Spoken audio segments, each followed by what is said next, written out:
Hola clase. Today we are going to learn how to work with Pythagoras theorem. And as usual, I will give you a how-to guide step by step, and then we'll make an example together. Now, Pythagoras, it's actually very useful as it links sides within a right angle triangle.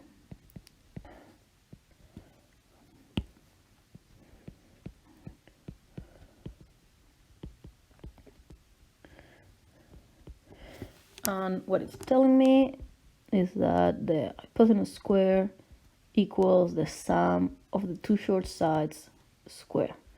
Remember that the hypotenuse is always the one that looks at the right angle triangle, and the other two, doesn't matter which one is A and B. That is actually going to allow me to find missing sides.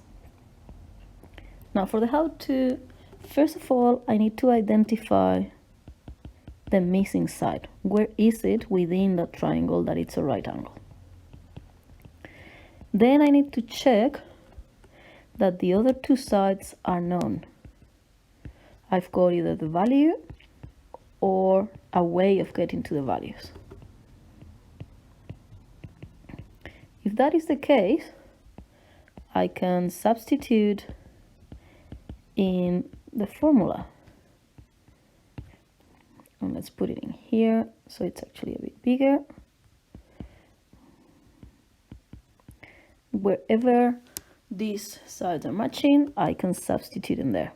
And once I've got everything, I will only have one incognita, so I can solve. Let's see that in an example. We don't have any context. They just ask me here to find the x. And that happens to be in this triangle with these specific values.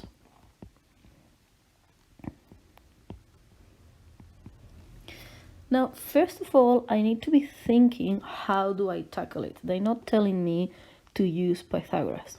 So the very first part is to identify that this is a right angle triangle, so Pythagoras is an option there.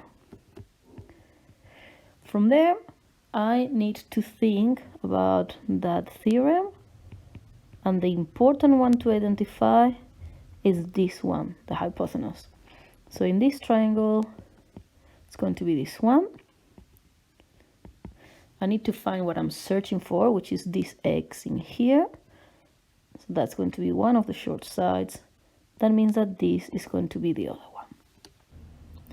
Now that I did all that reflection in my brain before starting to write anything on the paper, I'm ready to come to the theorem and substitute everything in the right place. So in our case, the hypotenuse is 134, so 134 squared equals, now I'm going to change it for x because it's what we're searching, x squared plus 83 squared. That leaves me with one equation with one variable, so I can come here and solve it. Now to leave that x alone, that 83 squared is going to have to pass to the other side. It's adding, so I pass it subtracting. And of course I don't want x squared, I want x. So to get rid of square, I'm going to have to square root everything. It gets to a point in which I only have numbers and operations, which means I can do that and get a value. If I do that, it will give me decimals, but I'm going to round it 105. Mental check, they asked me to find x. I did find the value.